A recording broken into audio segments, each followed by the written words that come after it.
What's up? This is Chris Caffrey from Sabotage, Trans-Siberian Orchestra, and Chris Caffrey, and you are watching CMS TV.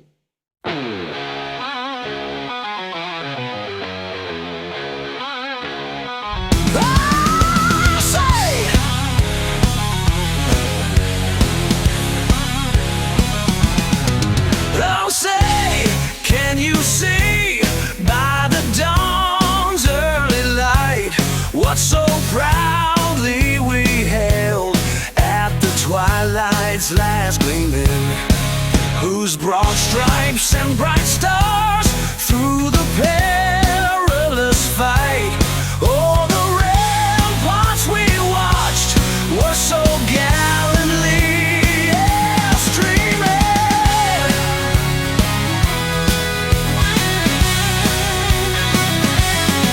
and the rockets' red glare, the bombs bursting in air, gave proof through the night that our flag was still there. Oh, say does that star-spangled banner yet wave? Oh, the land of the free and the home of the brave.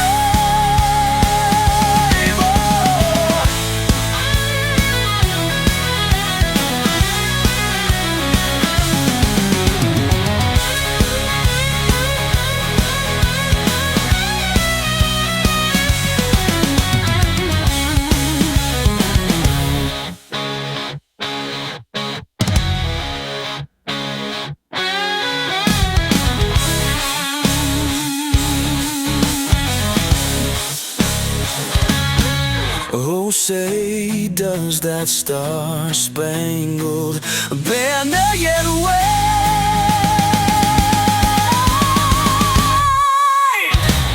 Oh, the land of the free and the home of the brave. Oh!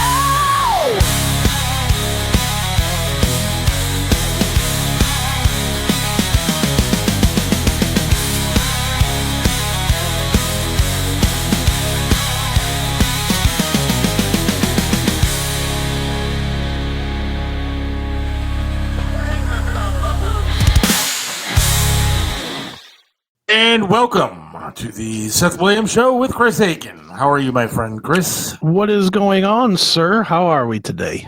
Fantastic. Couldn't be better. So you don't get Cleveland sports. Well, I was being slightly sarcastic when I said couldn't be better. My family is all coming down with something around here, sore throat, cough, sniffles, all that junk. And my daughter actually missed the last couple of days of school. It's funny. Wow. The girl literally has like a week and a half left. Like I think Right. Thursday's her last day of school ever. Like graduating high school and then heading off to college. But her last day of high school ever is next Thursday. Okay. And she's missed the past 2 days of school. Oh, boy. Sick. I said, look, you got to get used to like the real world here. The real world ain't going to let you just stay home whenever you want to stay home. You ain't going to have mom and dad in a couple of months here calling the doctor and saying, just so you know, Molly, she's not going to be in today. Sorry, she's ill. I mean, that's not going to happen in a couple of months when you go off to college. Right. Did you teach her to start coughing as she talks on the phone? Did you say, you got to do it like this? I'm very sick. No, what I told her is you're going to have to get your butt up, find the nearest drugstore on campus, get some medicine, go to class, do what you got to do, and then come home and relax. That's right. No more of this mom and dad, can you call the nurse for me or come pick me up from school? No. You're going to get your butt up. You're going to go to work. You're going to go to school, and you're going to get this, your day rolling here. Yeah, especially with the college, they're not going to care if you show up or not. No. They don't care at all. You are pass fail at that point. It doesn't matter if you're there, if you're not there, how you get the grade, whatever. You are a number. You're just a number there. You're not a name. You're not a face. You are a butt in the seats. Yeah, and that number's about $2,000 of credit. Right. Now, luckily, we have had a lot of money that's been saved up, and so it's not like I'm writing a check every month. Right. Because God knows I do this podcast. I don't have that rolling in. There ain't no extra college funds being laid out here for my daughter at this point. No. She better get straight A's. That's why we're hoping for, like, we have this graduation party coming up in a couple of weeks. Right. You're invited if you want to come. But we're hoping that her friends bring a lot of envelopes, if you will. No boxes, all envelopes. Yeah, no. We need another Cincinnati T-shirt. All right, we need envelopes. Right. Like, what is that? Was that Goodfellas? Like in Goodfellas. Right. Oh, if it was any other wedding, I could steal this bag. That's one of the best scenes of the movie when they have the wedding and, like, everybody that comes by has got one big thick envelope. Right. Passing along. I should have married Italian. What was that thing? Well, if you would have just joined the mob and started killing some people here and there, you could have been that way too. It really does seem like the greatest lifestyle of all time when you see it, like, in the movies. And I mean, what was wrong with it? Yeah, maybe the killing part might be terrible, but for the most part, it looked like pretty fun. You got to, like, run the businesses and but you could be like the Pacino character in Donnie Brasco too, just a low level dope that doesn't go anywhere and nobody respects at all. You could be that guy too. Yeah, I understand, but you can also be, the high roller guys, but I mean, eventually they all go to prison anyways. But then they enjoy prison. If you watch the movies, anyways, they like jail. Yeah, they do seem to like the jail. And I'm judging my entire knowledge about mob stuff based on movies, so I have no idea if it was actually the life or not. I mean, well, we should get some mob people on this show. I know some mob people. We went out some mob people. Yeah, we went out and saw Michael Franzese, a year ago or something? I think it's 2, if you can believe that. Are you serious? Oh, my God. Yeah, it was like 2 years ago. 2 years. Mm-hmm. Oh, you're right, because that's actually, I got my job at HK because I met a guy there who said, right. That's right. Years I've been with Bob France. Unbelievable. Yeah, well, we could probably get Francis back on. If not, get Scott Dietschy, who writes all the books and does all the documentaries about the mob. Yeah, he's a personal friend. We got to get somebody on. Yeah, that would be fun. Are the Rumble comments down again? No. I don't know. Let's test. I just haven't seen any comments coming in as of yet, but that's all right. Nope, it's there. That's there. Everybody's silent. They're engaged in our witty banner. Don't forget, if you're listening on HK, because this show will be there, you can just listen live on Monday and Wednesday nights starting at 4 o'clock. So. Yes, and you might hear some language that you don't hear here. Right. Yes. Especially if you tune in on Mondays or listen to the Minds broadcast. That's right. Minds.com/Seth Williams Show. We give you extra content on Wednesdays from 5:30 to 6, and costs you $5, but it's worth every nickel. Yes. My humble opinion. Especially if you don't like clean language. More topics. Did you watch the Cavs? I have not watched the NBA, and since LeBron told me not to, but I heard that they were winning big and then lost and gave it up. It's the most ridiculous team of all time, and I'm so sick and tired of people saying, "Oh, the Cavs #1 seed, they had a great year." No, it ended in failure, just like every other year. Just like the Guardians end up in failure every year. Just like the Browns end up in failure every year. And then we always say, well, there's next year. Well, I'm tired of next year. I need to move at this point. I need to find another city to live in with teams that are actually somewhat decent. Although my luck, I'll move to Kansas City, and all of a sudden Pat Mahomes' legs will fall off, and he'll look like me and amputee all over the place, and won't be able to play ever again. And the Royals will go back to just winning like 30 games a year or whatever. Right. You'll just have nothing. No matter where I go, I'll be screwed. So I might as well pick at least a warm weather state. Why don't you just pick whoever's in first place? Just change even during the season. I'll just move there real quick. Well, yeah, I mean, you live anywhere, but just pick a team. Hey, who's in first place? Oh, Dodgers? I love the Dodgers. But see, that doesn't matter because the Cavs were in first place the entire year, and then they get to the playoffs and screw it up. But I'd like to remind, right now, do you realize how close you are? All you need to do is run out to a store, buy an Indiana Pacers hat. Right. And you can be a Pacers fan going into the championship. And if they don't win, if they lose to the Knicks, then you become a Knicks fan. Just be a front runner. That works Just be a front runner altogether.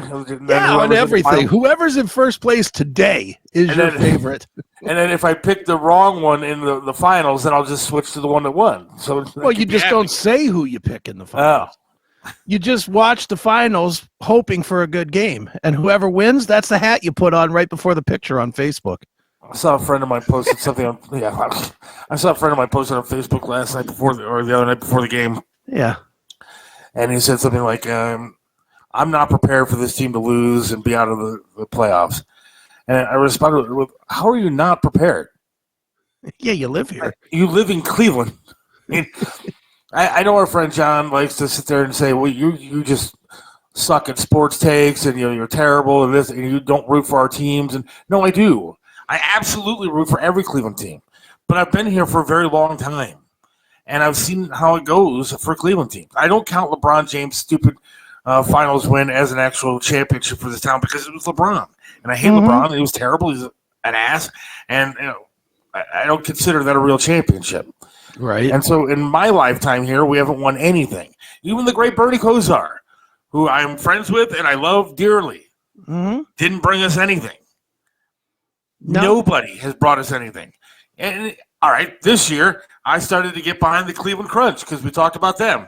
They didn't bring us anything this year either. Yep. I mean, the Guardians, forget about it. We have one of the best managers in all of baseball with Terry Francona. Brought us nothing. Why? Yep. Because we are a jinxed town. There's Stipe.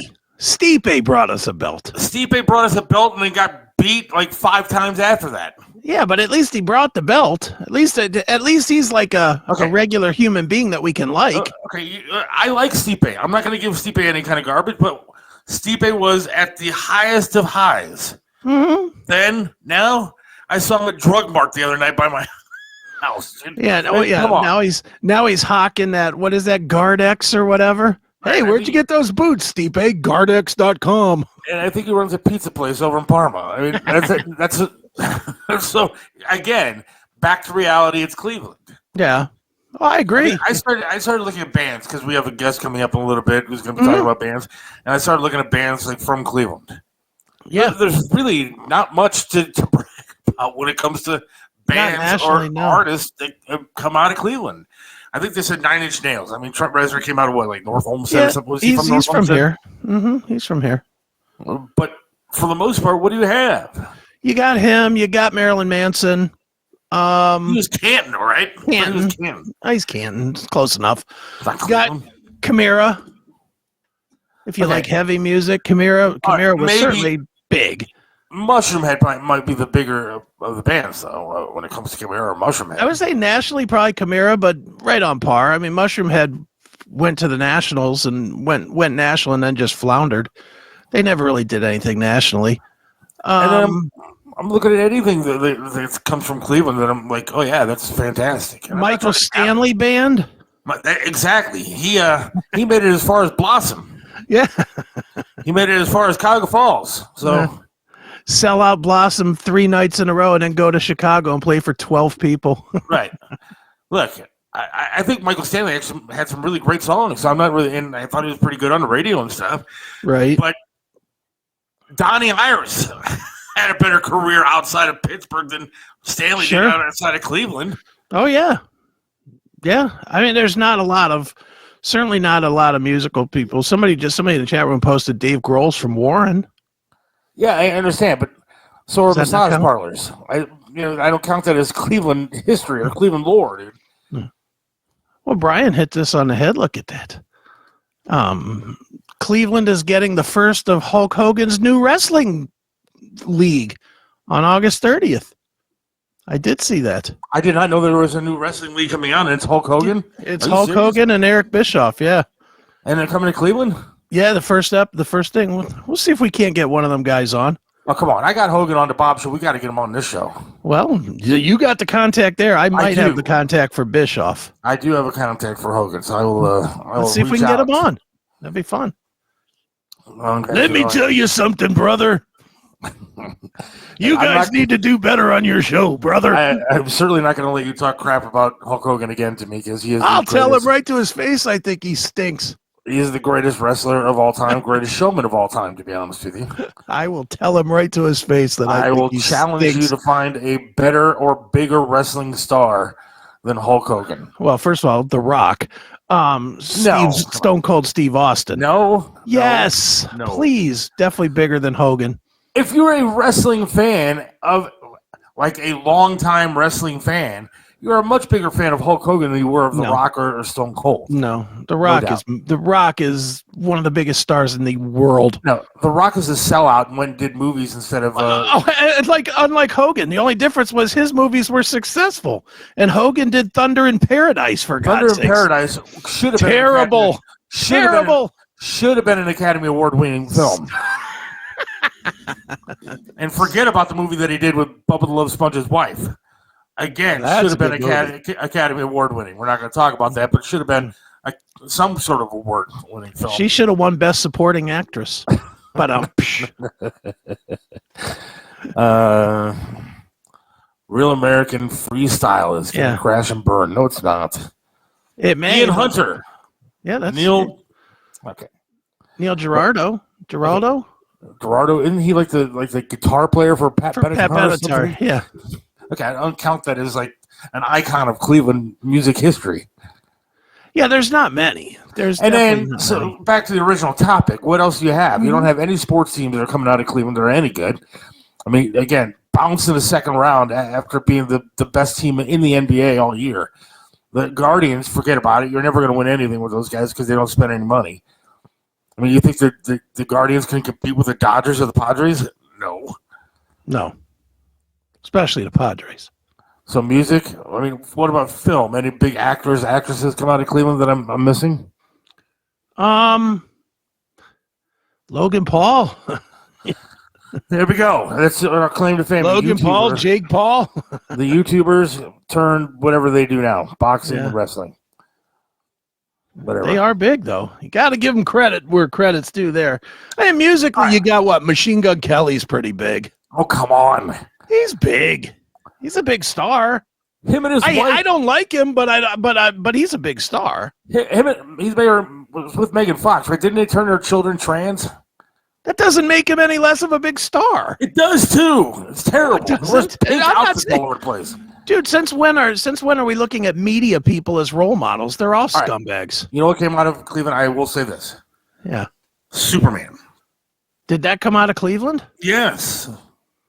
Superman actually came out of Cleveland, and so I think that Superman might be the biggest thing that we have that came out of this town. There's always the Rock Hall. Okay, I said the biggest thing to come out of this town. That's the biggest thing that should be pushed into the lake. Yes. Biggest waste of money of all time. The Rock Hall that doesn't have rock artists in it. No. Well, come on. Chic? Queen Latifah? Missy Elliott or something? Missy Elliott? Queen Latifah? All rock the stars. Big ones are there. All the big rock stars. NWA? Big rock stars. They are. Beastie Boys, are they in there yet? I'm almost certain they are. Run DMC? Good rock star? They're definitely in there. They're definitely in there. At least some of these did a rock song or two. Cleveland's a hotbed of fantasticness, but yeah, it's not. I mean, as far as celebrity, there's not much celebrity comes out. It's because we're too much of a hard-working town. No, you know what it is? Cleveland eats their own. They've done this their entire time that I've been here. And one, we don't let anybody actually out of this town, and then we eat them alive when they're here. I mean, and we hate them when they leave. Yeah. You know, I hate to say this about LeBron, but he's the prime example. Loved him before he left. Everybody loved him before he left. Didn't matter that he was a known cheapskate and, a scumbag, and was like running the team all crazy, with his entourage and all that. We didn't care. We loved him because he was a great player. Then when he went to Miami, the devil. All right, but a couple of things about that. One is the way that he did it. I mean, I agree. I mean, look, Bernie Kosar went to Dallas and Miami. I know he was cut here, so it's a little bit different, but he still went to other teams, and people still love him and consider him a Clevelander. Well, he didn't embarrass the city. That's what LeBron did. LeBron embarrassed the city. That's what he did. Mm-hmm. And so that's why we'll never consider that an actual championship. And I cried the night that they won, not because I was excited, but because it made me very sad that guy brought us to the championship. Here's another one that Drew Carey? Drew Carey is from Cleveland. Another scumbag. Forget that guy. Why is he a scumbag? What did he do? I mean, I'll host The Price is Right and stuff now. Yeah. But he basically said, if you're a Trump supporter, I don't want you watching my shows. Oh, well, it's a good thing I don't. So, I mean, look, and I'll be honest with you, I've been watching Price is Right since I was in 5th grade, man. I'd come home for lunch, I'd open up a can of Chef Boyardee, sit my fat butt down and watch some Price is Right before I went back to school. Right. And I've been watching it since I was 5th grade. And even with him hosting, I kind of liked it until he called out Trump supporters.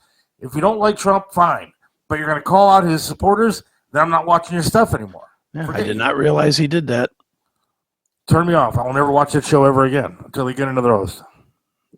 Until he dies. Yeah. Bob Barker lived to, 99? I think he's still alive. No, he died. No, I'm pretty sure, in the grave, he's still alive because the guy would never actually die. If he was still alive, he'd probably still be hosting that show and spading and neutering pets. I think his long microphone is actually sticking out of the grave. Sure, it's not Gene Rayburn. Look at me with the old references. Look at you. I think Wink Martindale just died, actually. Yeah, Wink Martindale did. Card Sharks. Used to love me some Card Sharks. What was his other show? I know he did Card Sharks. What else did he do? I gotta know. Are you looking it up? Yeah, Wink Martindale. I did love me some Card Sharks, though. Let's see. He was the host of Tic Tac Toe.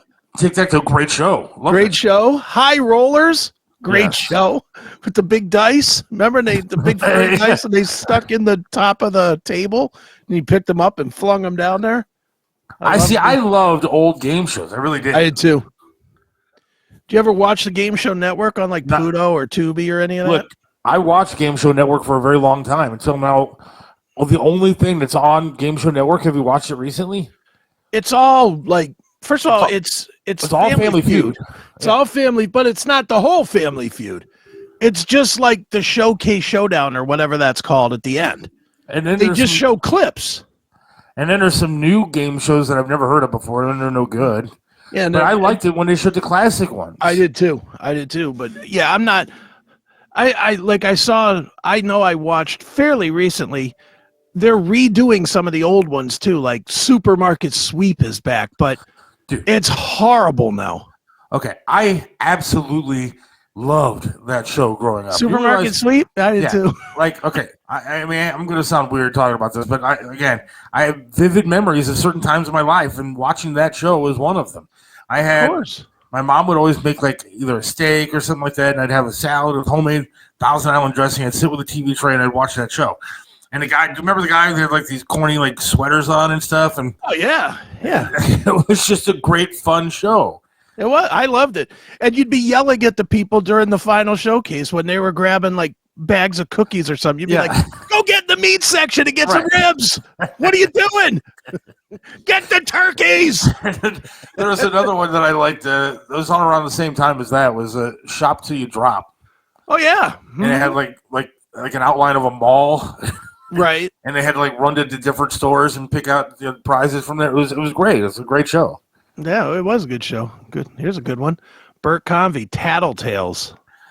I like Tattletales too. I was listening to a radio show the other day, and they were talking about Burt Convey and said that he was one of the most good-looking men of all time. I was like, okay, wait, what? Was he good? Maybe for back in the day? I don't know. He had a perm going on. Oh. I didn't think he was all that good-looking, but I liked Win, Lose, or Draw. That was good.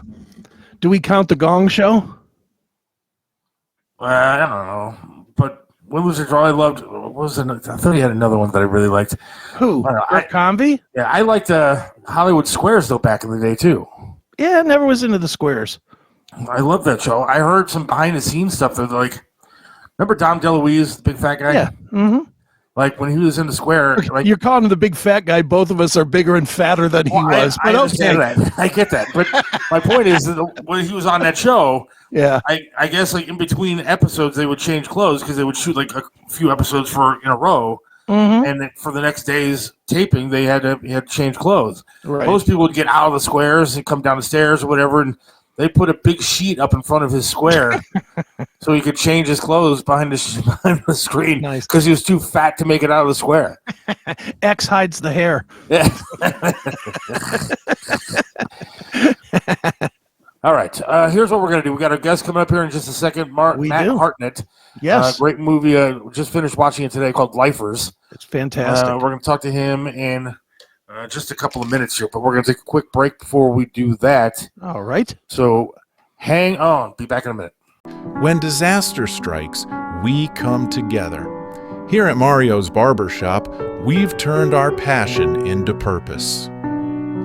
As Hands to America, a 501c3 nonprofit, we're on the ground helping those hit by hurricanes, floods, fires, and tornadoes, right here in northeastern Ohio and nationwide.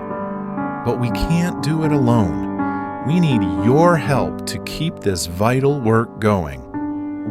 Your donations, whether it's cash or vehicles, can bring hope to those who've lost so much. Join us in making a real impact.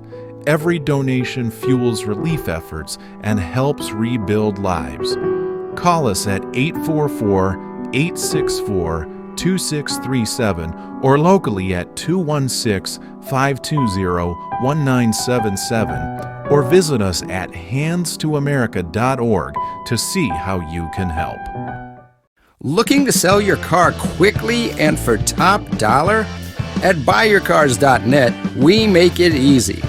Whether your vehicle is new, used, or even damaged, we'll buy it in any condition.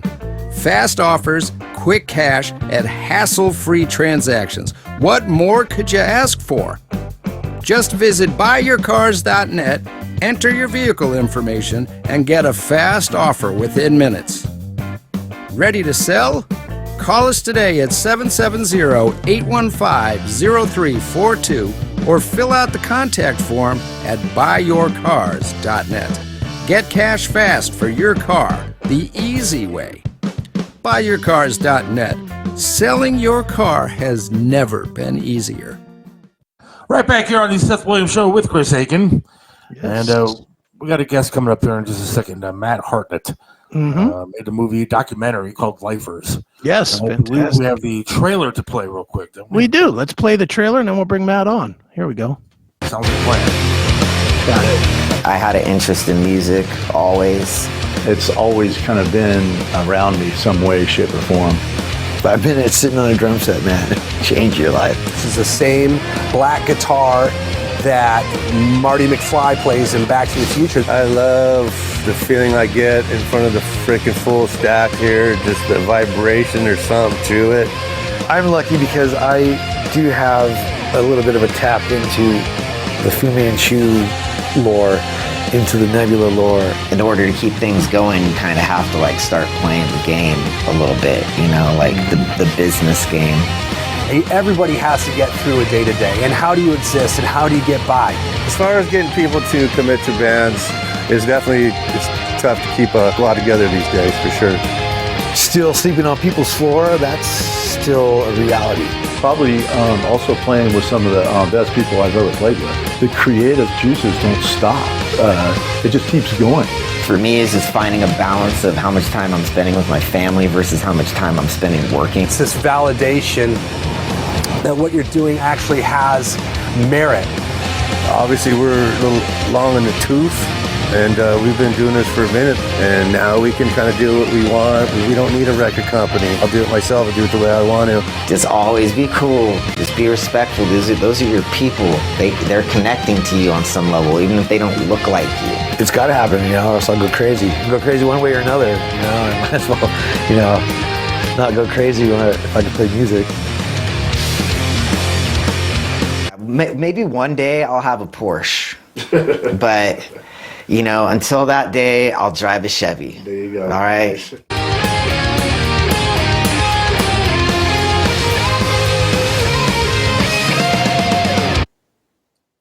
And there we go. Great movie. I'll be honest with you. Let's bring Matt Hartnett on to the program right now. Right. You got him. You want me? Go ahead. Hello, sir. What's going on, Matt, fellas? how are you? Nice to meet you, Seth. Good to Nice see to meet Chris, you. as always. Thanks for having me on. Absolutely. Thanks for coming on. I'll tell you what, I have a lot that I really want to talk about with this movie because I watched it. I finished it today. It took me a couple of sittings because I watched it throughout the day, and it's kind of long. It's good.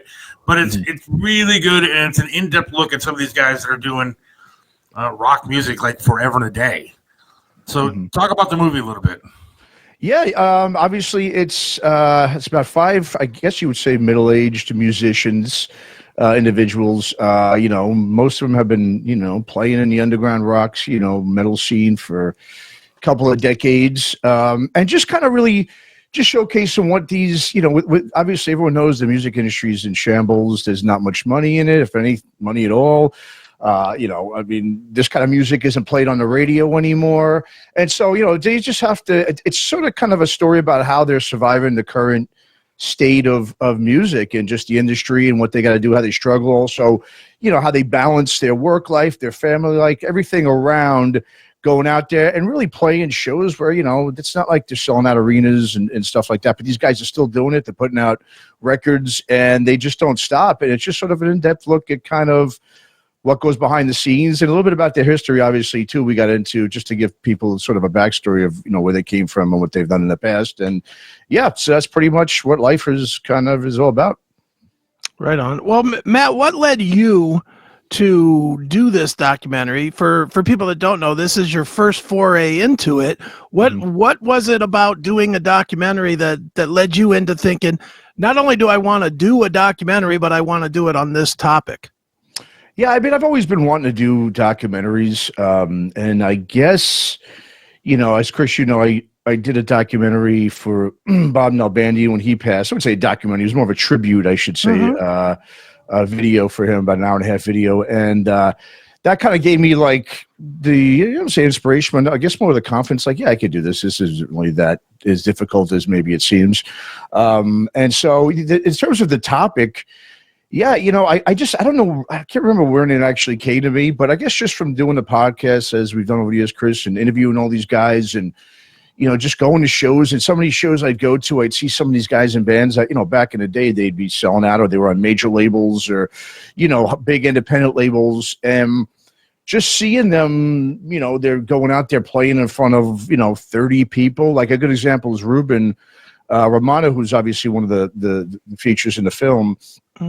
I saw his band it was 2 summers ago when I approached him to do this, and it was in Saturday night here in Northern California in Oakland, and it was like 30 people there, if that, 25, 30 people.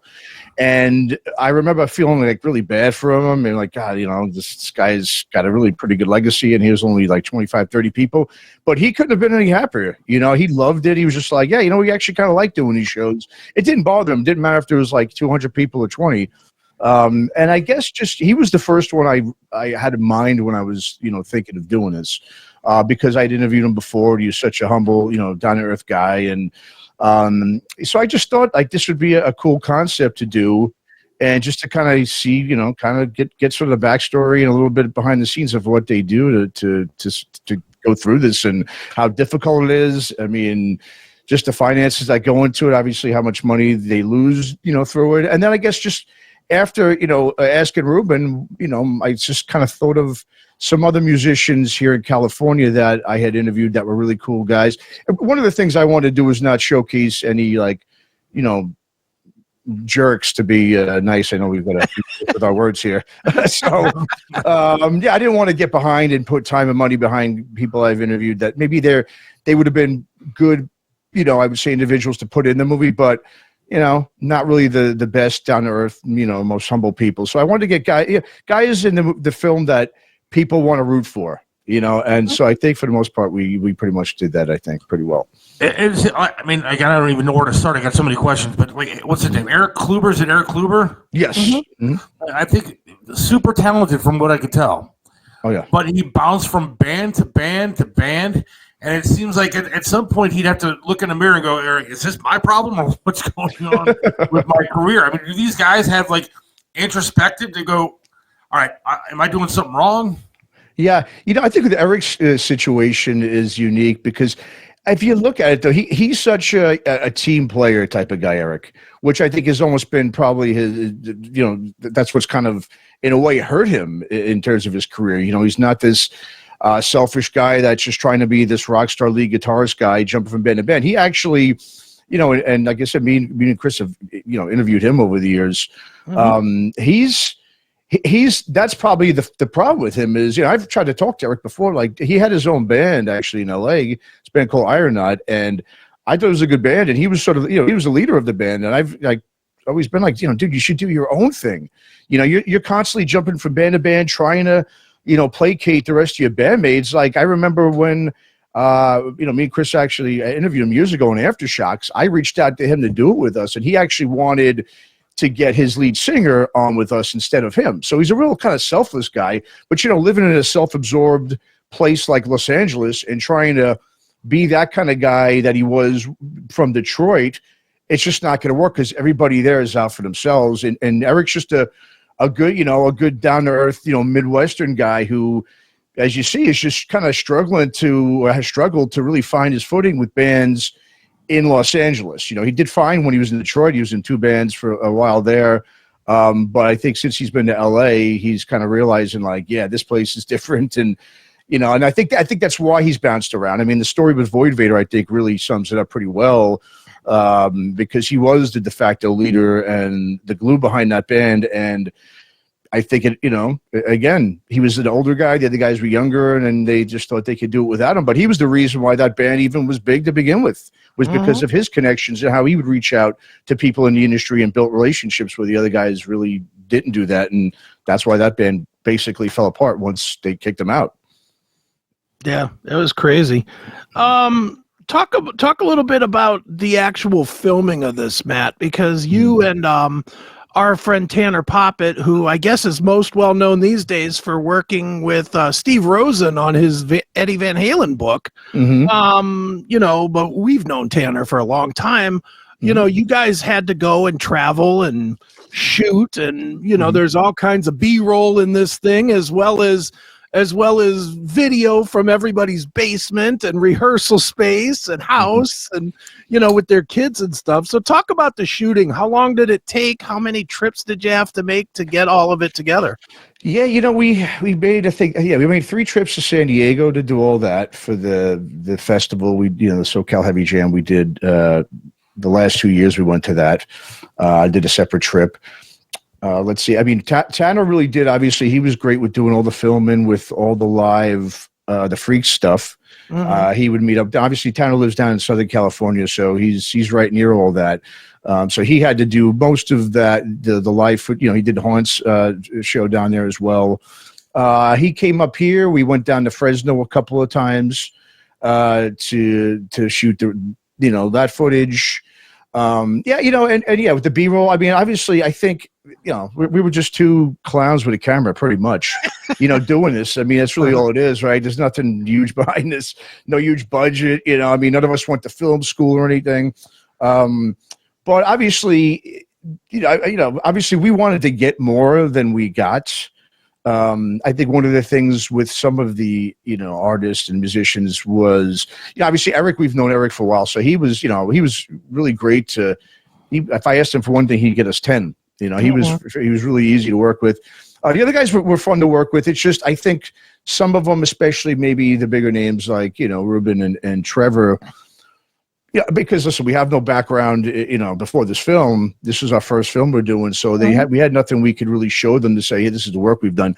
These guys have legacies and so forth, which I understand, and so I think they were probably hesitant to give us more than we wanted. I think a good example was, for Trevor's dad, Bill Church. When we originally hit him up when we were going down to Fresno, we were asked if we could. Maybe if we could film him. And he was like, yeah, sure. We could probably we'll swing by my dad's and blah, blah, blah. So we were like, pumped about that. But then he said, I guess he had gotten sick or something. And, we were like, okay, when we come down again next time, we'll do it. And then he really never got back to us on that. I think he just changed his mind. He probably was like, he didn't want to, he's very protective of his dad and his legacy. So I think he didn't want to, go there because he didn't know what if we, you know how it is with these docs too. A lot of times people, I mean, there's a gazillion trailers out there, and these things never get done. Right. So I think a lot of them were like, well, I don't trust you 100%, so I'm only going to give you this, and thanks for coming, type of thing. And but I think we got enough, and we were just grateful that these guys all opened their houses. Enough. It's almost 3 hours long. Yeah. Well, I mean, like in terms of the footage, right? But there was some other things I was hoping to get that we could put in instead of some of the other stuff. The film definitely took, I'd say, a little slight turn than I originally had thought of it, but that's kind of, I think, par for the course with these things. Yeah. Yeah, the movie's called Lifers. Matt Hartnett is our guest. Trevor's another one that I was interested in talking about because he's a guy that seems, again, super talented, but I'm watching some of the footage. He's not playing in front of a lot of people, but he doesn't seem to want to give it up even a little. Like he's hell-bent on making it or dying trying to make it. Is that what you found with most of these guys? Well, Trevor, for sure. I mean, like it says in the film, I mean, he's on a quest.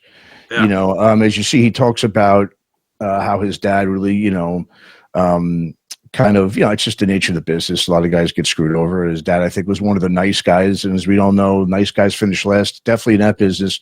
And he's definitely, and he's got it really, I mean, overseas, he's got a huge fan base.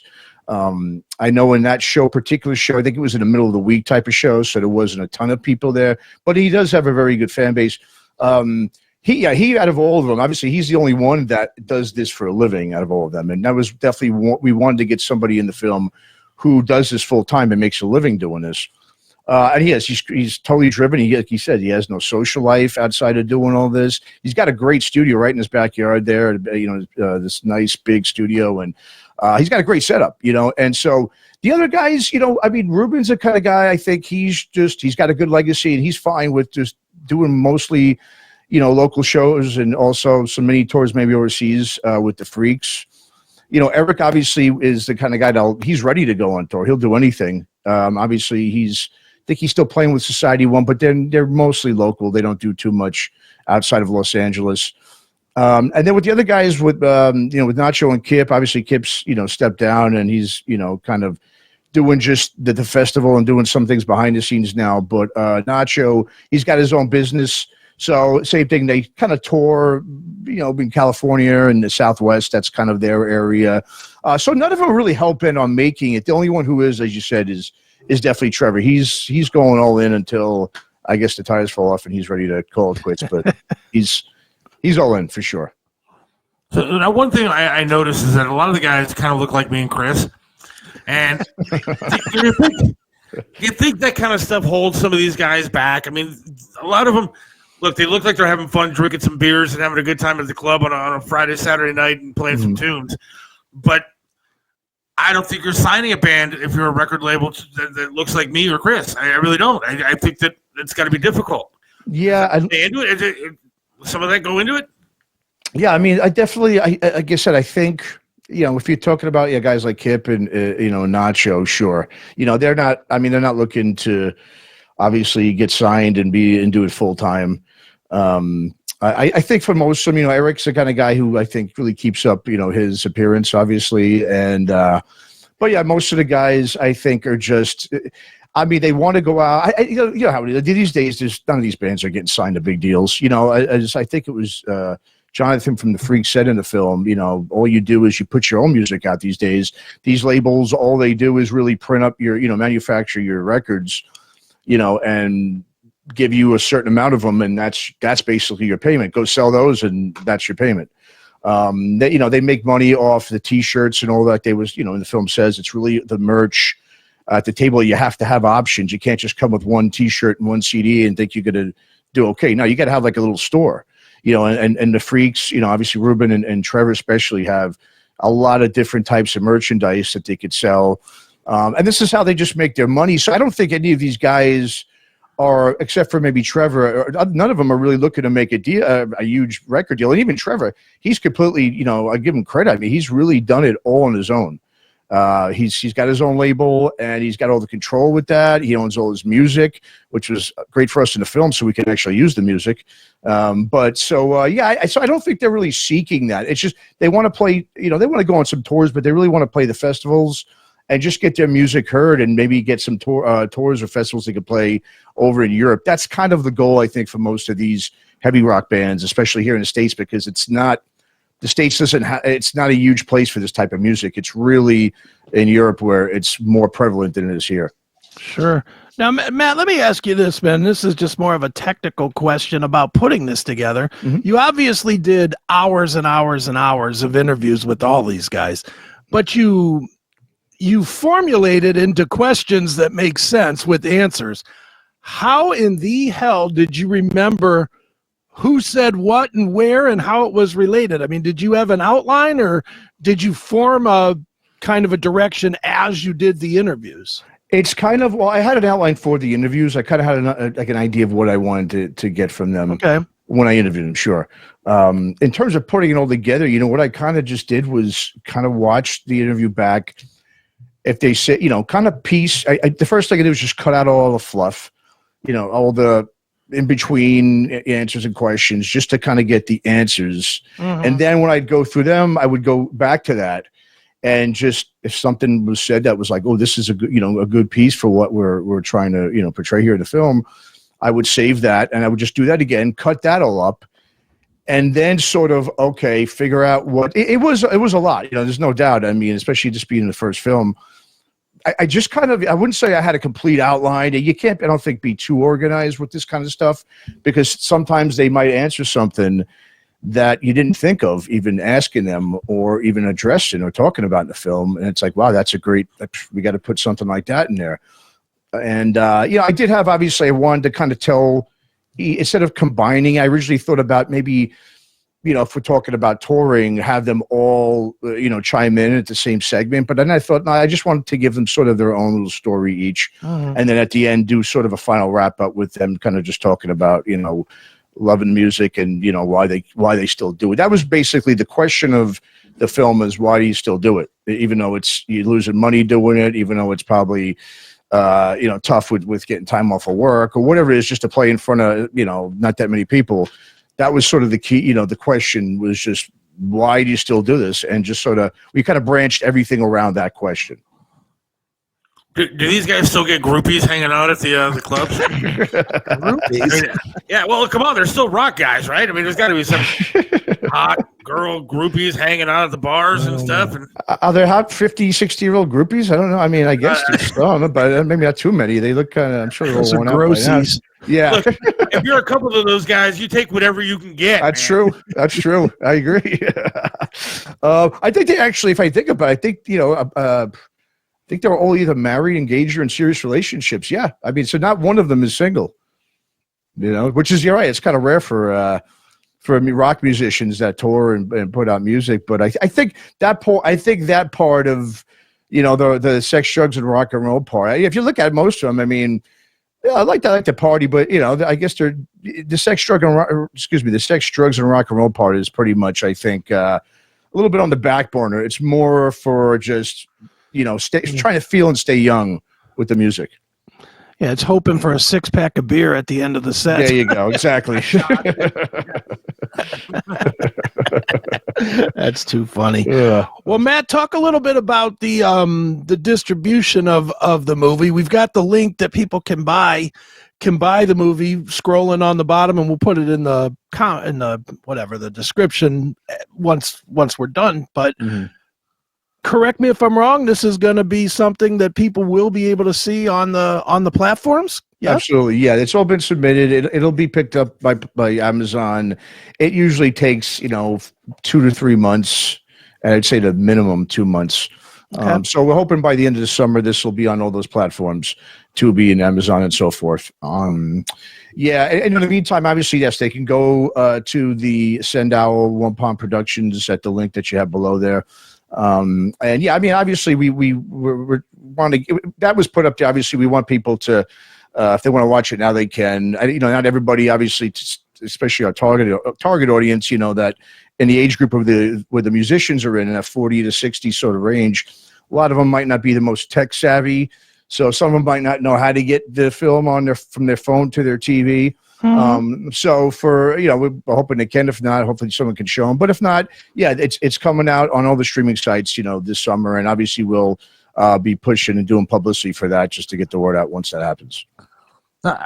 Forgive me, I'm kind of ignorant when it comes to this kind of stuff. If you get picked up by Amazon or whatever it is, do you get like an initial kind of payment off of just being picked up, or do you have to base everything on how it sells online? Yeah, it's all about how it sells, either online or on streaming on people's TV. There's no, you don't get like he has $5,000, thanks type of thing. No, it's just more like you're lucky enough to be on here, so take it, pal, and be happy. The world's greatest consignment.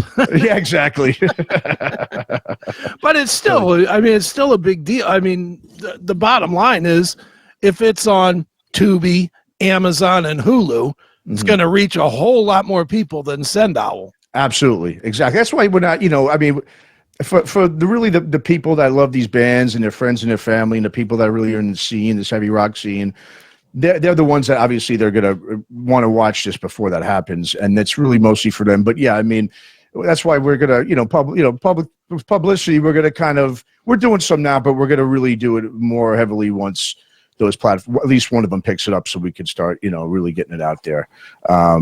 We just, it was one of those things where one of the things is I didn't want to wait 2+ years to do this. I had it, we had it a year and a half. That was our deadline, and we basically did that from the time we started. It was basically 18 months on the spot, because like I said, as you saw with Kip in there, a lot of things change with these bands by the time you're done doing it, and so it's like crap, so we didn't want to wait this thing to drag out, so that's why we decided to put it out now, and instead of waiting for it to get on the streaming platforms.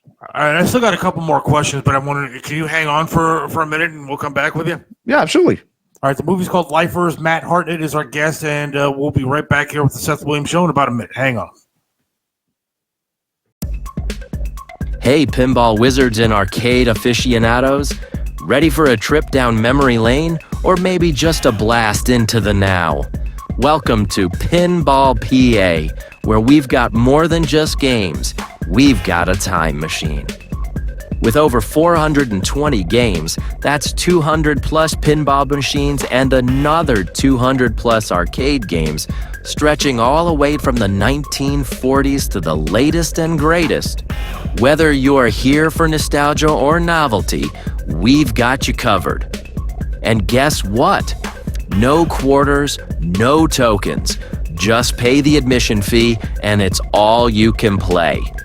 Perfect for birthday parties, team building events, or those special educational STEM and STEAM field trips. Need a spot for some spontaneous fun? No reservations are needed. Just come on down to the Hopewell Shopping Center at 2284 Broadhead Road, Suite 10B in Aliquippa, Pennsylvania. For more information, check out our site at www.pinballpa.com or give us a ring at 412-423-8532. Pinball PA, where every play is a free play. Welcome to the ultimate experience for hard rock and heavy metal fans. Introducing the CMS Locals VIP app, your #1 destination for all things on the CMS network. Dive into the classic metal show, Chris Akey Presents, Seth Williams Show, and more, all in one place. It's free to get started or elevate your experience with a subscription for just $4.99 a month. Go commercial-free, get advanced releases, and enjoy exclusive bonus episodes. Plus, it's the prime spot to chat with like-minded fans who love raw, uncensored commentary. Are you ready to rock? Download from your iOS or Android store, search for the CMS network, and join the community now. It's free, it's easy, and it's the best way to keep our shows with you every single day. Install the Locals.com app today and follow the CMS network. We're right back here on the Seth Williams Show with Chris Aiken, and Matt Hartnett is our guest. Lifers is the documentary about a bunch of guys, like 5, I guess, different guys that are trying to kind of find their way through the music industry and hanging on as long as possible. And it's great. I'll tell you what, I spent a couple of days watching it, and it's a lot of fun. It's entertaining. I wish we could play more of it here, but there's some swearing. Some of these guys have bad mouths on their hands. So I'm trying to figure out what's going on with the rock scene. Chris and I get into arguments about this kind of stuff all the time because I look at what the rock scene was. I was a rock DJ for over a decade on MMS up here in Cleveland, and the 2000s, early 2000s, and so it was pretty decent with new music coming out and good rock music coming out. And to me, rock music seems like it's gone the way of whatever. And it's not coming back the way that I liked it. And you see it even in this movie. They talked about it used to be 20 clubs. Now there's 8. Here in Cleveland, there used to be a bunch of clubs that would play good local music, good local rock music. And now you're lucky to go to a restaurant or bar to get a cover band playing in the corner of the building. What do you think has changed so much? I mean, and you just nailed it. You said early 2000s. That's pretty much what I noticed. It was just, really going downhill. Obviously, with streaming, or streaming wasn't even around yet, but once the Napster thing hit, it really, just toppled the whole industry. And, couple that with the fact that the younger kids today don't play instruments and aren't into rock music like we all were. It's not part of society anymore. It has no cultural relevance to society. And because of that, radio's not going to play it. These kids are just, not interested. I think I remember going to Vegas a few years ago, and I remember going to these hotels, and every time you go into a hotel, you used to see all these cover bands, playing 80s music or whatever it may be. And now you go in them and there's DJs. There's no more cover bands. And that's really where there's what these younger, generations like. And obviously, in order to keep something going, upward and keep it, something moving like rock was, you need the youth to continue to carry that torch, and they're just not doing it. And so really now it's just become, music for, mostly people are in our age group, Generation X type of people. Is that because we're lazy parents? Is that what happened? We not teach our kids right? Yeah, me and Chris I know talks about this before. I think maybe a little bit. I think some of that is. I don't think you can take that out of the equation. I just think it's just, again, I think once the industry got toppled, what I noticed, at least just from being in the industry, is a lot of these labels and and bigwigs, first of all, it started becoming you started having more of the legal professionals taking hold of the industry itself as well. And it's so much easier to control one artist, a rap artist or so forth, take a kid off the street that has very little to no education in business and just has that sort of sense. They just want to be famous and make money and get laid like every other young kid wants to. And so it's easy. They just go, yeah. And then it's easier to control them. I mean, I think in the 90s, what they would do is, if you notice, once a big band would hit, they would just try to pluck the big star, whether it be the guitarist or the vocalist, and be like, hey, you don't need those guys. Just come over here, be a solo artist. And a lot of them were doing that because it's easier to control them that way, and they can control who plays with them. You don't have to worry about band members breaking up and having to replace them with similar types of musician. It's just an easier way to control everything. And I think that was one of the reasons why in the 2000s, because they didn't want to adjust. The labels did not want to adjust to what was happening. They really they had such a cash cow going. They were like, well, we don't want to start over. And they, of course, don't understand technology, these older dudes that were, And so because of that, they're like, no, we're just going to keep the model as it is. And we'll keep the model, but adjust things around the model. And they're still doing that to this day. And that's why it just continues to die out little by little by little, is because they've never adjusted their model, and they're still using the same outdated model for the last 20, 30 years. Right. The other thing too is that the new generation is not inquisitive like we were. You watch any documentary that talks about old bands. Mm-hmm. I was watching the Michael Alago documentary literally last night. Mm-hmm. First thing he does is pulls up cassettes that somebody handed him in tape trading. Mm-hmm. They were inquisitive back in the 80s. They wanted to know that band that nobody else knew. Now, if it's not fed to a kid on their phone on YouTube Music or Spotify, then they don't care. They're not looking for new music anymore. It's spoon-fed, it's like those little candies your grandfather had in his pocket. Mm-hmm. You know what they taste like. You know where they are, You just have to kind of say, hey, give me one. And that's kind of what music has become now, is just this generic, we know what it is. Yeah, give me another one. Boom, here's another one. Here's Lady Gaga. Here's, here's the next one. Here's Pink. Here's Taylor Swift. Dua Lipa or Dua Lipa, whatever her name is. Not Dua Lipa. Or Taylor Swift. It's all cookie cutter and generic now. Oh, absolutely. It's the worst. And then even some of the rock bands, you have a band like Maroon 5. I mean, people used to be like, oh, that's a rock band. No, they're not. No. And of course, that guy, Alan Levine, his dad's in the music industry. So it's all that nepotism that goes on too. And that's the problem too. When you see the nepotism, even with like Trevor even talks about, Wolfie, obviously his name gets him in there. I mean, you've got, Hetfield with his son's band, Corey Taylor with Slipknot, his son's band. When these guys their bands are getting on big tours and they've never had to do the club circuits. I mean, I think a lot of these musicians too, like, well, we have no chance, because there is, yes, the audience is less. So there's less room for these bands to get signed and to possibly make a career doing this. And then when you see all that nepotism happen and they're just like, we're done. And that's the thing. If they don't see, think about, why did people want to get into rock to begin with back then? Because they wanted to be a rock star. You wanted to get chicks and you wanted to live the whole, sex, drugs, and rock and roll life. Yeah. And that was what drew people to it.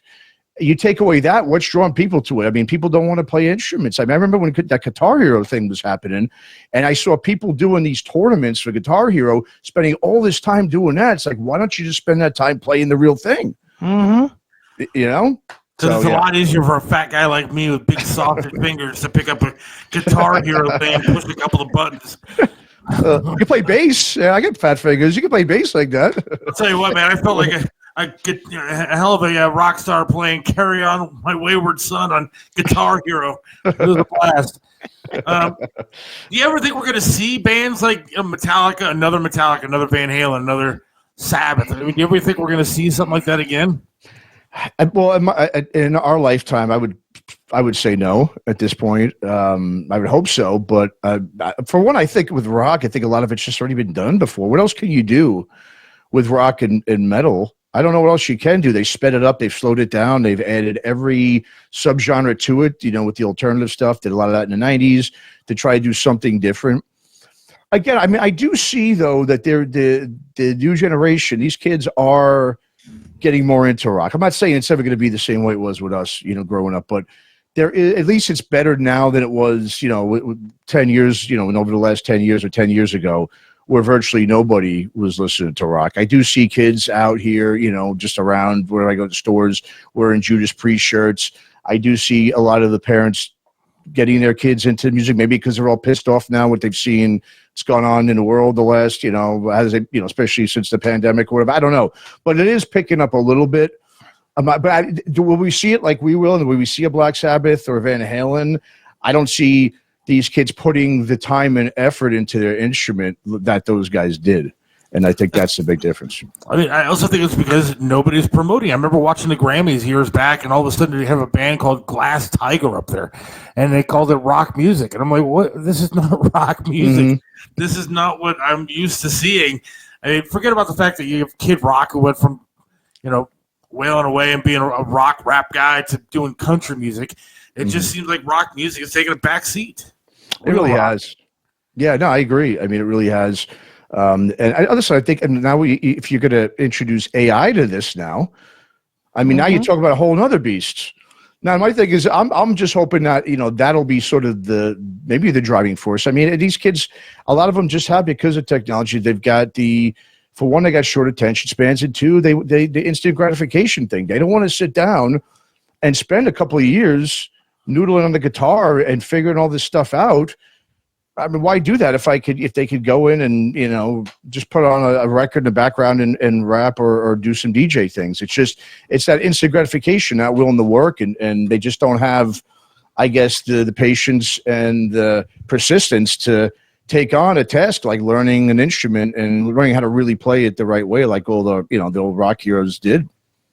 Well, going back to your movie then, Lifers, by the way, make sure you check it out. Matt Hartnett is our guest.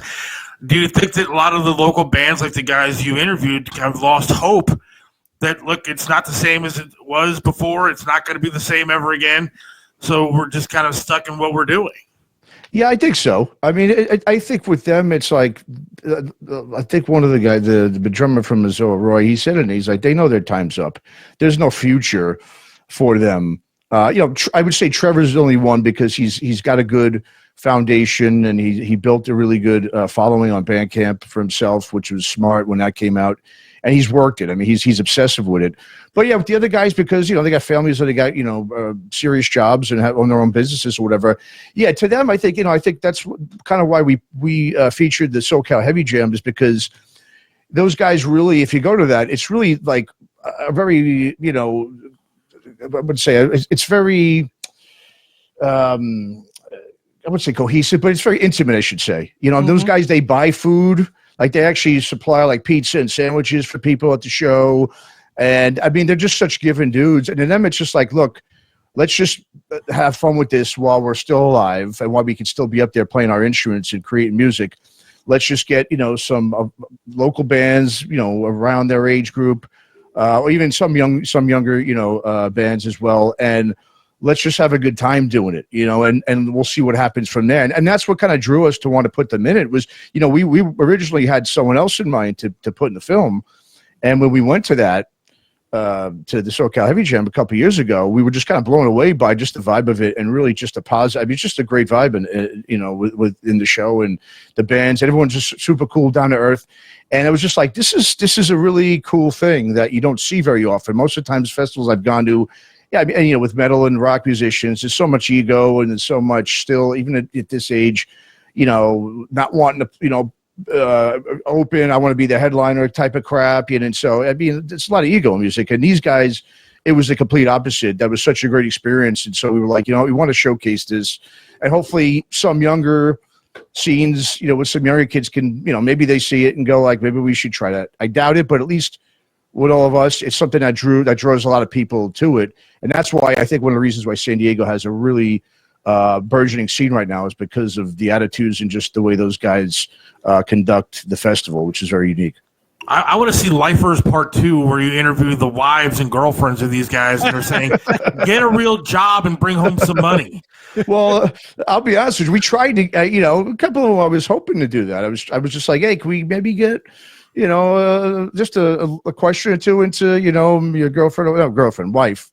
We don't want to do girlfriends because, that could and trade it out. Exactly. So, and also with some family members as well. But again, I think we didn't push super hard for it, but I think a lot of them were like, I didn't feel comfortable, or they did, their wives or whatever didn't want to do it. They didn't want to be around and so forth. But probably like the careers. Probably, right? Yeah. Yeah. But there is going to be Lifers too. I mean, it is being worked, nice. Pre-production right now. It's going to be more band driven than individuals though. And it's going to be bands that are alive and trying to make it right now in the scene. So, but yes, it's going to be in a different state. It's not going to be in California. So I'll give you that much. It's going to be a lot different than this one was. And when do you anticipate that getting to happen? Yeah, well, I'll just give. I mean, it's gonna be Texas is where we're gonna do it, and I'm gonna be in Texas in September for a festival. So we're gonna start doing some of the B-roll footage and so forth, and just getting everything in order. In September, when I'm down here for it's called Ripple Fest. It's the biggest festival for this music. Yeah. And yeah, so we're getting it all planned, written, everything this summer, and then that's going to be the start of the actual filming portion, and we're hoping to get that out. Same thing. Our goal every time we start filming is to do it a year and a half from the time we start filming. So yeah. Didn't they say in the movie Austin's like one of the greatest music scenes around? I'm glad. Yeah, I'm glad you caught that actually, because that's why I left it in there. That was sort of my little hint that that's what we're going to be doing next. Cool. And it is, yes. Austin is the, I would say, epicenter of this music, no doubt, in America, no doubt. Yep. Right on. Well, Matt, tell everybody where we should tell them to go to actually buy the movie. All right, so www.sendowl.com. Just go there and type in One Palm Productions, and the page will come up, and you'll see it right there for purchase. And as I said, as we were talking about, by the end of the summer tops, it should be on all the at least a couple of the platforms. I'm hoping it's on all of them, but at least it'll be on the few of them. The streaming platforms, Amazon, and so forth. And obviously, we'll be pushing the word out there when that happens. But yeah, for now, they can go to sendollar.com, One Pound Productions. And they can also, of course, check out our social media pages. LIFERS, the movie, is the tag for Instagram and Facebook. Very good. All right, let me just clarify real quick. No offense to Matt here. One Palm Productions, Palm. You got a little bit of an accent, my friend. What is that? That is, it's New York. New York City. I know Palm. I know it's not Palm. I know. Yeah, I want to make sure people get the movie and get Thank it right. you. You're right. Thanks, Seth. Thank you enough for coming on, man. It's been interesting, and the movie is really good. So people got to check it out. So. Appreciate it. Thanks for the kind words, Seth, and I appreciate you having me on my show. I really do. And thanks, Chris. Appreciate you guys both. Yeah. Thanks so much. All right, brother. We'll send people to the movie, and thanks again. Thanks, guys. Right, Matt. All right, good stuff, man. It's a really fun movie to watch, and it is. It got me thinking about all the stuff that goes on here or went on here, right, back in the day, because it kind of was like that. I mean, there were guys that were just pounding in the pavement nonstop in this town. Yeah, and it all went away here, though. The scene out there seems to be still going at least fairly strong in California. Sure, in that specific doom stoner metal world, yes, that is a burgeoning scene right now. And here it's just there's nothing. I mean, there's bands. It does seem like if you really look for it, there does seem to be a lot of indie bands playing. Okay, where? I mean, that's what I'm trying to figure out. Winchester, New Foundry. I do see some names that I don't know, but I see them kind of often. Like, I know they opened up the new place down in the flats. I can't remember what it's called. Iron something or other. I can't remember what. Pure Iron or something. Whatever it is. City or something. Yeah. And I know that they have bands there. I don't know what kind of bands they have. But I want to kind of get back. I'd love to get back into like that music scene and get some of those guys even come on the show to promote where they're going to be. I think it's an outlet for people that we don't have like we used to have. I agree. Going to the Odeon, I would love going to Peabody's. I would love going to some of these local joints to just watch good local bands play. I remember introducing some of them. I had friends who were in bands like that. Like Pat Butler, one of our friends, is in Signal 30, a local band. But I don't hear of this stuff. Look, Scene Magazine used to be a great magazine. Mm-hmm. Now it's a political mess, and they put all kind of horrible articles in there. They did one the other day. I'm not going to mention on the show what it was about, but it used to be like an outlet for telling you where all these concerts were going to be. They had rundowns of local bands, national bands, everybody that was coming to Cleveland, and it was great. Right now everything is a disaster, and there appears to be no music scene. Look, Billy Morris, one of our great friends, love him to death. But he's in a cover band that play in one of the bigger ones in town. Sunset's yes. They're fantastic. If you get to see them, check them out. But they're playing at restaurants. Yeah. and bars. It's not concert clubs like we used to have. And that's what I want. I don't want to sit down and have a steak while I'm watching a concert. It was a different scene, dude. I mean, the era that we're talking about, when me and you were in that scene, I mean, obviously there was a bunch of bands that were trying to make it just in the metal world. There was Mushroomhead, there was Crypt Kicker, there was Spawn, there was Chimera, there was Gatlin, there was, there was a bunch of bands that were not only trying to make it, but we're literally on the verge of making it. Agatha Crawl, there was Cinematic. There was a lot of bands that were very close here. That scene was as popular as any. And I mean, I used to talk, that was when I was early on in the music world, and I used to talk to people, from New York and from LA all the time, and they were always talking about that Cleveland was, back then they were talking about Cleveland was the next Seattle. They really thought that Cleveland was going to be the next blowout thing. But quite honestly, the success of Slipknot killed Mushroomhead, and that kind of killed all metal from here.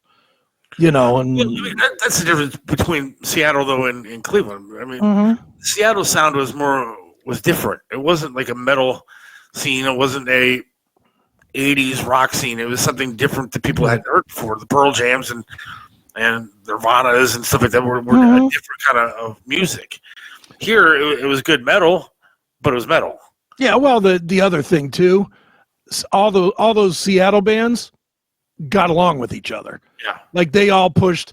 You know, I mean, Temple of Dog shows you that. You listen to that record, you got, you know, guys from Mother Love Bone, guys from Pearl Jam, guys from what was the other band in it? Chris Cornell was on that. You know, you got all the Seattle big bands all doing something together. Yeah. They all were singing Kumbaya. Here in Cleveland, you never saw that. All I ever saw is somebody that was on that scene was backstabbing all the time. Everybody backstabbed everybody, and it just, you know, I think that's a big reason that it failed was because everybody was undercutting everybody else. But it was, I had such a good time on radio back then because I hosted like a local show too. For a little while anyways, and people were sending like their CDs and stuff to the station, and I had to listen to stuff and see which ones I liked, and it was just a cool thing to be a part of. And I mean, I hate to say it, but some of those bands kind of kissed my butt a little bit because I was in charge of making sure that they got on the air. I was at their concerts introducing them, bring them up on stage. And some of them were really good. Some of them really were terrible, but I mean, it was fun being part of that scene. Like you said, Bazooka Proof was another great band. Right. Seven, I thought was a decent band. There's tons of them. Girth, Pitt, like I said, Gatlin. There was probably 20 or 30 bands that were all excellent at that time. Jackie, yeah, she was in, what was her band called? She was in like a stoner type of a band, and then she flipped over and became whatever that band became after, and then she ended up in Mushroomhead. But she was the epitome of hotness. Oh yeah, well, I could tell you stories. I won't tell them here, but I might tell them. I might tell them on Minds. Yeah, maybe after we go to the extra segment tonight. Because I have a doozy about her and her dad and her brothers wanting to fight me. Really? Oh yeah. I have a I got a perseverance award from like some Cleveland radio something or other. Okay. For persevering in the business and stuff like that. And I was talking on stage about how hot she was and stuff. And and it ended up that she was like 16 years old at the time, and I didn't know that. And I think her dad wasn't all that happy with me. But I did like her. Her dad and I got along after that. But sure. That was the music scene, man, and it was a good time. It was a good time. So let's take a quick break here, and then we'll be back to wrap things up on the Seth Williams Show. And if I could actually find something to play, that would be great. Play Seth on Minds. Want me to play it? Yeah, go ahead and play that. All right. We'll be back in a minute, folks. Hang tight. There's plenty of places to experience the Seth Williams Show, but if you want all the content, you need to join us on Minds. Get all the live episodes of the show every Monday and Wednesday from 4 to 5:30 p.m. Get the special bonus footage every Wednesday from 5:30 to 6 p.m. Get bonus content from Seth and Chris as it's produced. It's only $4.99 per month, so don't wait. Sign up today. Visit us at www.minds.com/Seth Williams Show. Hey, it's Chris Aiken from the Classic Metal Show, Chris Aiken Presents, and the Seth Williams Show, straight from the uncensored heart of the CMS network. We've just been crowned a certified Rumble creator, and that means we're bringing the heat. All our shows, commercial-free, baby. Advanced episode drops, sometimes months before the normal release, so you're not stuck waiting. You'll get all this plus exclusive content for Rumble Premium subscribers that'll blow your mind. And with Rumble Premium, you'll get every CMS Network show and all of Rumble's other videos with no ads and no fluff. This is our official home, Rumble. It's raw, powerful, and unfiltered. You want in? Just hit us up at rumble.com/register/classic metal show to sign up for free commenting, chat live, and just your ability to join the chaos of all of our shows. Then while you're there, swing by any of our videos, smash that Rumble Premium button, and level up. Subscribe now. Don't sleep on this. Hit the link in the description. Right back here on the Seth Williams Show with Chris Aiken.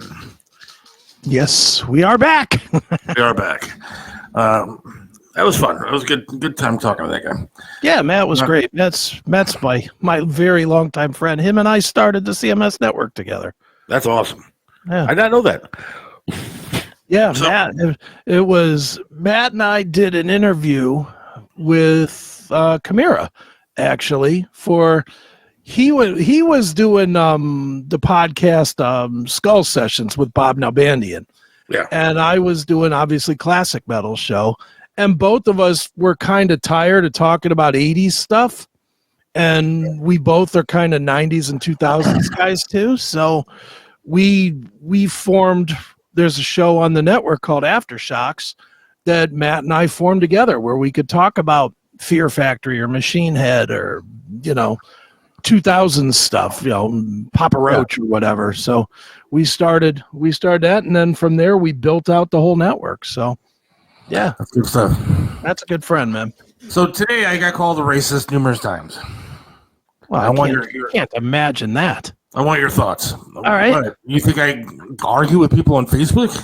No, I can't believe that you do. You refused to even get into an argument with me on Facebook about the Cavs last night with John.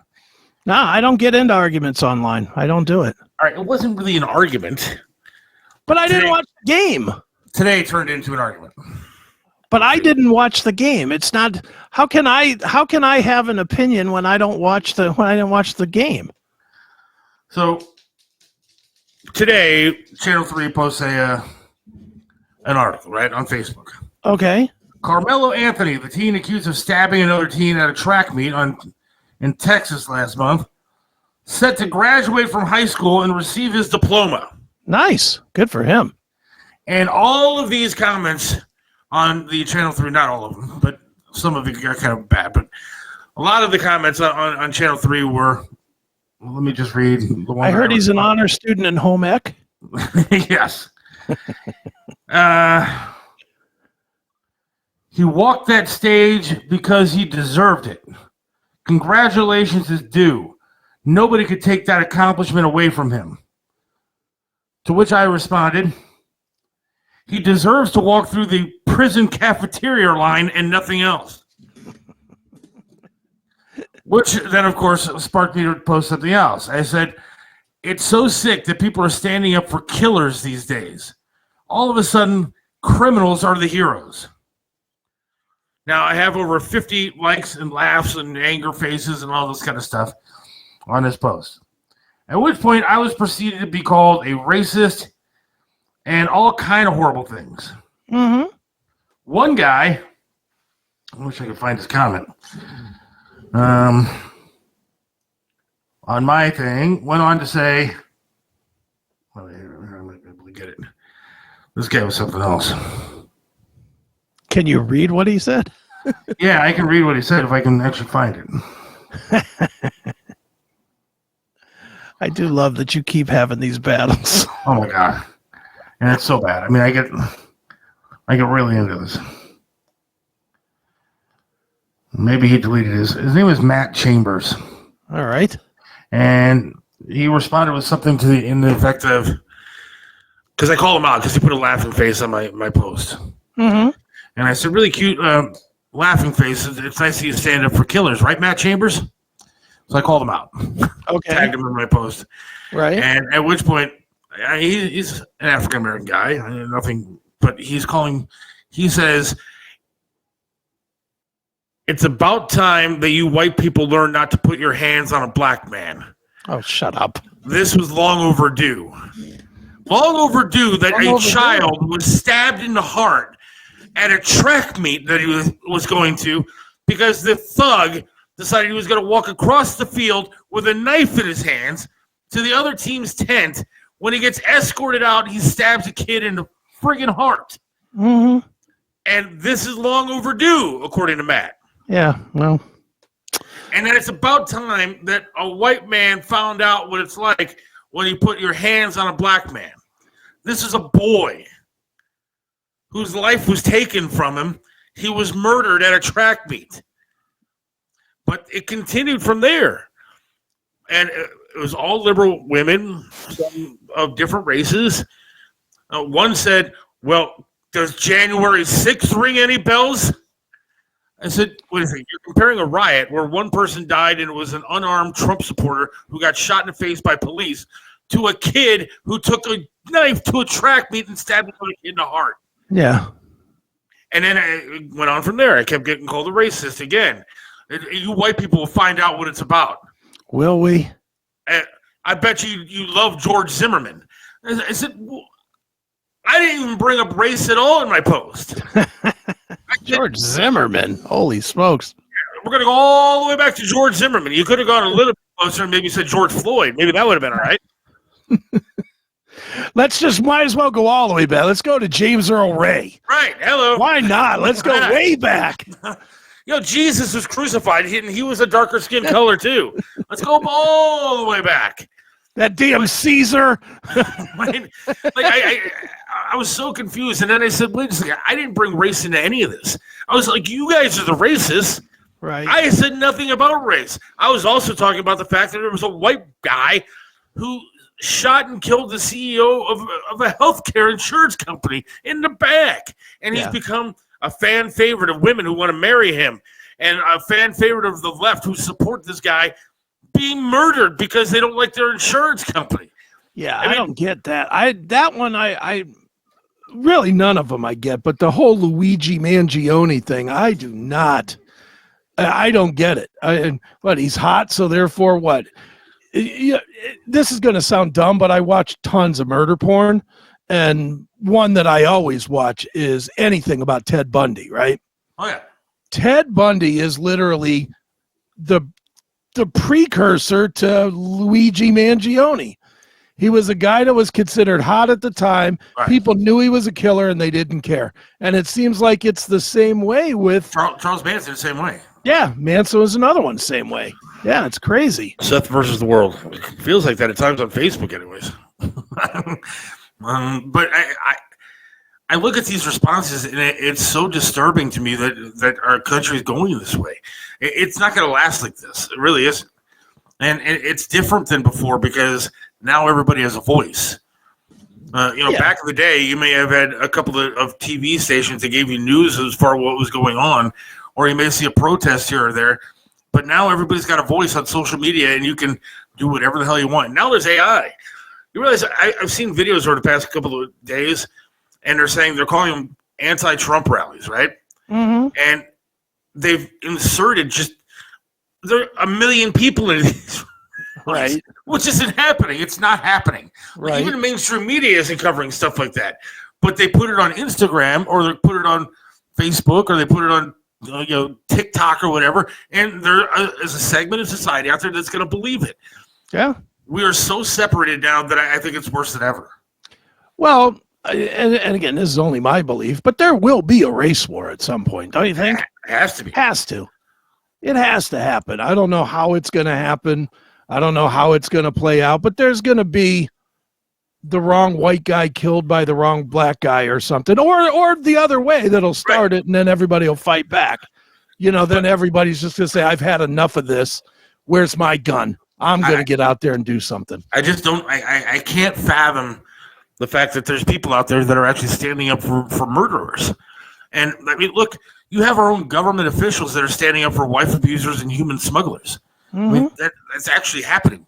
You have our own government officials trying to break into ICE facilities and take prisoners out. Right. Guys that are accused of murder, rape, again, abusing their wives. And these are the people that the left are standing up for and trying to break out of jail.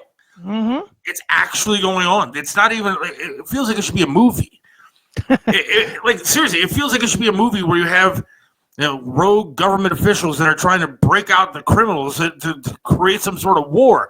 But no, it's actually happening. It's bizarre to me, and it's going to end very poorly. Yeah, it's not. Hopefully, we're gone before it ends. But yeah, it's not gonna go well. It's gonna be like a civil war. It's gonna happen. I don't know how you stop it, but you don't. It's not gonna get stopped. It's not gonna get stopped. There's only one way it stops: with blood in the streets. And I hate to be that awful about it, but that's just the way it's gonna be. That's the only way it stops, because it's not gonna stop because some good Samaritan's going to say the right thing on Facebook and everybody agrees with it or whatever. Yeah. It's gonna stop when people are pushed well past their breaking point. It's the only way. I think they have like a Ted Bundy thing on Netflix that I just watched the other night. Dude, Ted Bundy, there's a zillion of them. Yeah. Netflix, YouTube, they're all good too. The Ted Bundy tapes. And that's what I just watched. The Ted Bundy tapes is great. Yeah, that's really. Ted's a sick son of a gun, man. Oh, holy smokes. Some of the stuff he says on those tapes is like really creepy. It's like, how did this guy not feel creeped out that he was in the room with this guy? Yeah. All right, we're going to wrap things up. I want to say thank you to Matt Hartnett for coming on today. We do appreciate that. The movie's Lifers. Make sure you look for that coming up in a few months anyway on your whatever streaming services you got, or buy it now at Sendowl. Go to sendowl.com and then type in Palm, P-A-L-M Productions. Mm-hmm. One Palm Productions, I think it is. Yep. So do that and check out the movie. It's long. It's fun. It didn't seem like 3 hours to me. It was entertaining to watch these guys. And some of the music is actually pretty good. Mm-hmm. So check that out if you get a chance. Thanks again to Matt for coming on. And thanks everybody for checking out the show today. Head over to minds.com/Seth Williams Show. Pay your $5, get the extra content. We'll be lighting things on fire over there in a couple minutes. Dirty stuff. Can you hit this thing again here? Again, I will hit it. All right, everybody have a great rest of your week.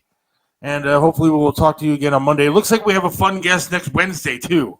Yes, we are scheduled to have the original Jason Voorhees of the Friday the 13th movie. So that should be fantastic. Yes. So, all right, have a great week. We'll talk to you later, my friends. See ya. Seth Williams loves this land, stands tall and proud. Believes in freedom, speaks his mind out loud. Mentored by Triv, he learned to be tough. Life knocked him down, but he got back up.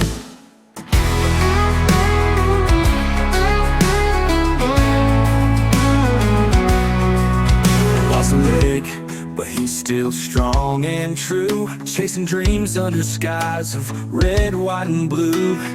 Voting for Trump, he shouts it clear. WTAM tried to bring him down, but he's still here. In the heart of America, Seth takes a stand. Against the tides, he defends our land. Liberals call him crazy, but he don't care. He's got the spirit of an eagle, soaring high in the air. Hates LeBron James, won't wear that crown. Prefers hard work and blue jeans in this town. Radio waves try to shut him up, but Seth keeps singing, filling that cup. From the small town streets to the mountain high, Seth sees the flag waving, reaching for the sky. He keeps on fighting with a rebel yell, for every fallen soldier and the stories they tell. In the heart of America, Seth takes a stand. Against the tides, he defends our land. Liberals call him crazy, but he don't care. He's got the spirit of an eagle, soaring high in the air.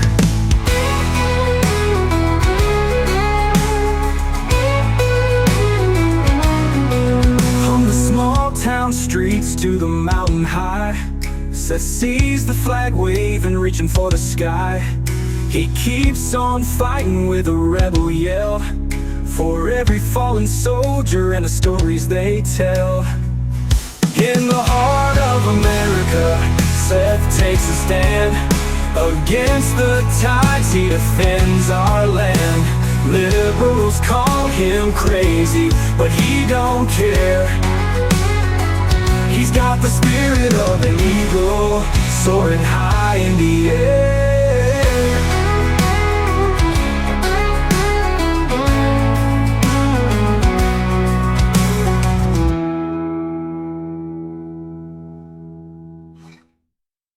Hey, it's Chris Aiken from the Classic Metal Show, Chris Aiken Presents, and the Seth Williams Show, straight from the uncensored heart of the CMS network. We've just been crowned a certified Rumble creator, and that means we're bringing the heat. All our shows, commercial free, baby. Advanced episode drops, sometimes months before the normal release, so you're not stuck waiting. You'll get all this plus exclusive content for Rumble Premium subscribers that'll blow your mind. And with Rumble Premium, you'll get every CMS Network show and all of Rumble's other videos with no ads and no fluff. This is our official home, Rumble. It's raw, powerful, and unfiltered. You want in? Just hit us up at rumble.com/register/classic metal show to sign up for free commenting, chat live, and just your ability to join the chaos of all of our shows. Then while you're there, swing by any of our videos, smash that Rumble Premium button, and level up. Subscribe now. Don't sleep on this. Hit the link in the description.